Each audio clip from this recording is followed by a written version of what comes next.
Both embellishing and appliquing can be a lot of fun. I tend to really like to have a lot of color and lots of different things to embellish with. And I found that what I was doing was neglecting my negative space or my backgrounds, and I decided to come up with some ways to make the backgrounds more interesting. So in this wonderful little garden piece, you can see that I've put in a very interesting background. There's lots of play happening. And what I did was I needle felted it first before I put all the embellishments and the applique on. So let me show you how you can do this to your next project that you're going to applique or embellish. What you're going to need is something to use as your base, something that you're going to needle felt into. And here I have a couple of options. This first one is a really heavy interfacing. It's called Peltex, and I've painted it this wonderful red-violet color. And then this is just a piece of plain cotton batting that I dye painted also. And you just dip it into some paint. The paint I use is Dynaflow. Wring it out, lay it flat to dry, and when it's dry you can use it. It felts the batting sort of, so it's like using felt, which is what most people use when they needle felt. They start with a felt base. But you can also use just any woven fabric, so that as long as it's woven, then the particles or pieces that you needle felt on top can be pushed through it. I've also got some cheesecloth that's been hand dyed, and it's pretty loosely woven, so you can see how loose the weave is. Then I've got some silk hankies, and these are called silk hankies because they're the size of a lady's hanky. Now as you're using silk hankies, be careful to make sure that there's no cocoons left in them, and on this one you can see that there's a cocoon right there and a cocoon right there. Those are going to be really hard to felt through, so you want to remove those before you use these to felt. Then I have some wonderful wool fibers that are dyed in bright colors. And then this is some silk waste, which really looks icky, but when you go to use it, it's really fun to do. So let me show you how to do this. You're going to need a few tools, and I like to use a multi-needle tool. So this tool has 5 needles. You want to be very, very careful with these needles. Not only are they very, very sharp, but they have barbs all along the side that will catch in your skin. They're very hard to remove, so don't run one through your finger. Then I also like to use single needles. And these are best for using when you're putting down a fiber, like a string of some sort. So the single needles are just like the multiple needle, but they have a little metal handle. You can get some that have a heftier handle too, but I really like to use these. You'll need something to felt into, and I generally use 2-inch foam. And you can just pick this up at an upholstery store or at a hobby store. So let's kind of get started. Before I start the actual needle felting, I simply lay out a few fibers where I want them to be. Now this silk has lots of hankies in it, so you have to pull those apart. You can see how wonderful and luminescent it is, and also how sheer it is. And so what I want is some of this sheerness, and I'm just going to lay this across the surface. And you can lay it however you want it to impart the color that it is. So I can just lay it there to begin with. Then I'm going to add a little bit of this really weird silk waste. And it has more texture than the silk hanky does. And I'm going to kind of shred it apart a bit so it's somewhat sheer. And I can felt these at the same time if I put them in the same area. So I'm going to go ahead and put that there. I'm also going to use some of this wonderful cheesecloth. Now the cheesecloth is an actual fabric, sort of, and it has a weave in it, and what you're going to be pushing in is part of the fabric in the weave when you do the felting. It's got lots of fine areas here. Now it does not tear well, but I like to have a kind of a natural edge to it, so I kind of just rough cut it.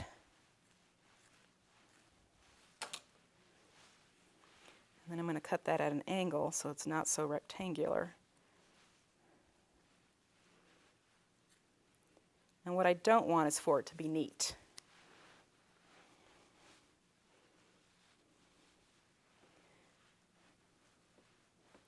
Now you can play with how you lay things out, but I tend to lay and play pretty quick. I'll put it in a position and not try to rethink about it, because if I rethink it, then I'll change my mind, and all I've done is change my mind. I haven't necessarily made it better, I've just made it different.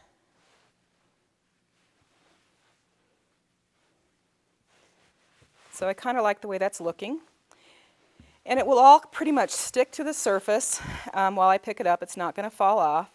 And I'll start in one area. I like to start where there's lots of different fibers and then just kind of work in lightly the fibers that are there. I tend to make a V with my fingers to hold things in place and then put the tool in the middle.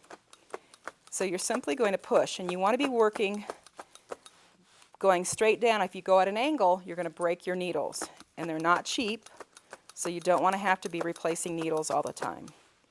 Now I'll make my V in a different place. Again, be careful not to go through your fingers. It will be a day that you never forget if you do. Now you can see these holes that are being made. That's the needles pushing the fiber through to the back. And here we can see the fibers coming through to the back, so we know it's working. We're just going to move to another area now.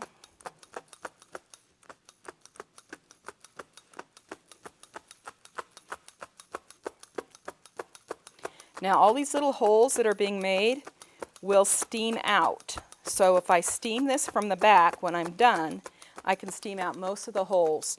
Then I'll steam it from the front, and then all the holes will be gone. And I just steam it with a steam iron.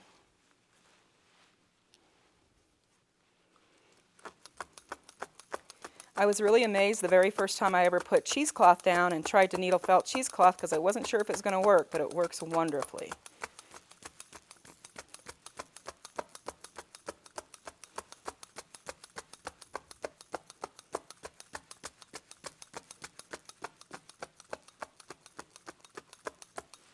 And you can see that it's working because we're getting little bits of that cheesecloth come through.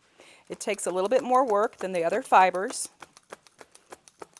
because it's actually made from smooth threads, not barbarous threads. The silk is a natural fiber that has little barbs on it too, just like wool does, and so they needle felt very, very easily, whereas non-barbarous fibers take a little bit more work. But here you can see that all those fibers coming through.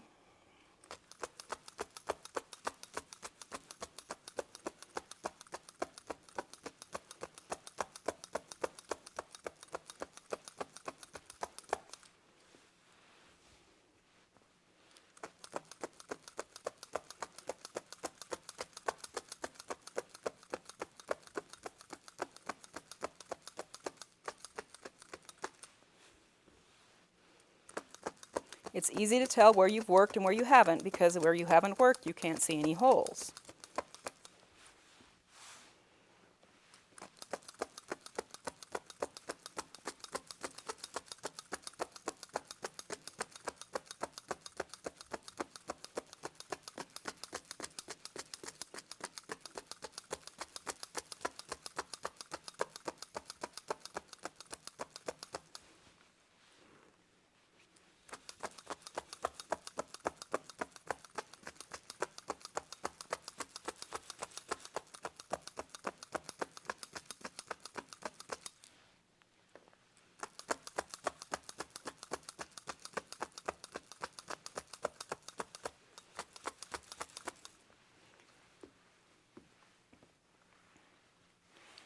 Now when I'm done with this, I'm going to add some line to this negative space by adding some wool fibers.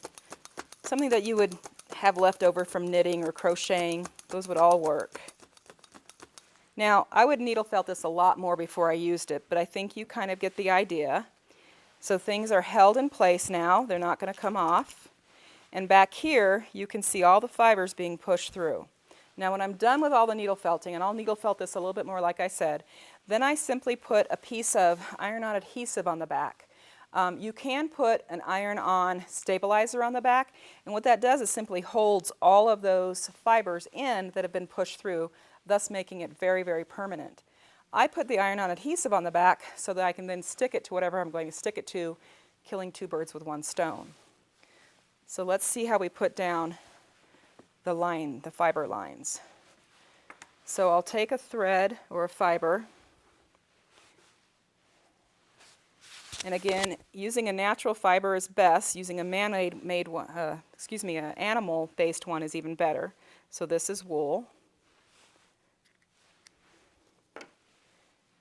And I'm going to put Now remember, this is a background, so I'm not necessarily going to add any decorative elements.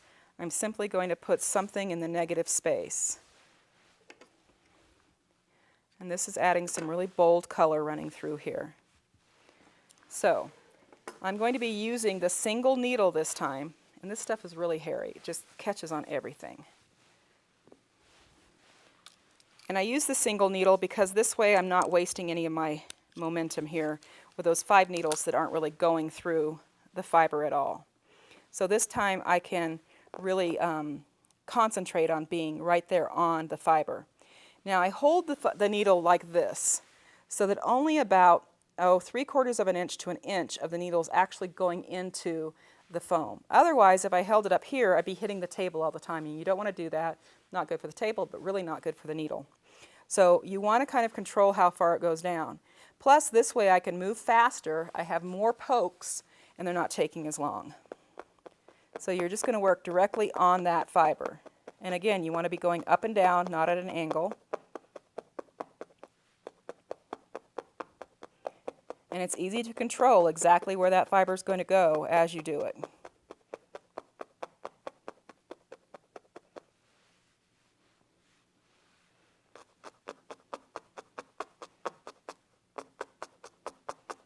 And again, you want to make sure you keep those fingers out of the way.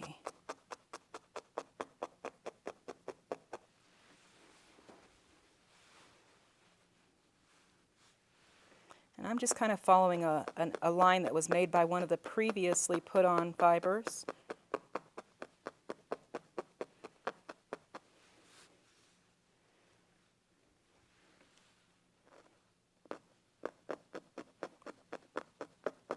And you kind of get used to keeping your fingers out of the way you would when you're chopping an onion. Curving them under is always a good idea.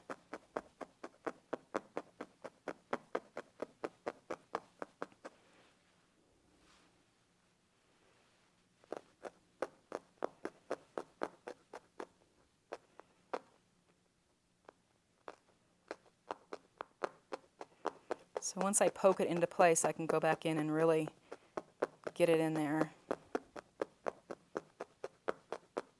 So this, of course, is fabulous television activity. You can't really watch the TV, but you can certainly listen to what's going on.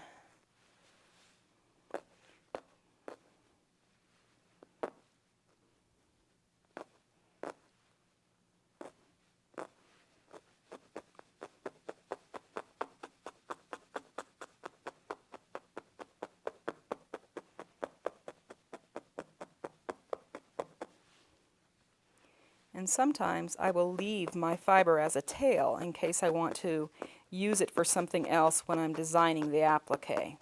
So that's what I'm going to do with this guy, is just leave a tail here hanging loose in case I want it to do something else. Now you can see how well that fiber came through, and that's a really good way of making it really secure. So on goes our stabilizer, our iron-on stabilizer, or our iron-on adhesive, and we're ready to use this now wonderful piece that has much more interest than it did before. So here was it before, interesting, but not all that interesting. And here it's much more interesting, so if we put appliques and things around it, it's going to give us some beautiful, beautiful negative space. So give it a try. Try some needle felting in your negative space or your backgrounds before you applique or embellish. I think you'll have a lot of fun doing it.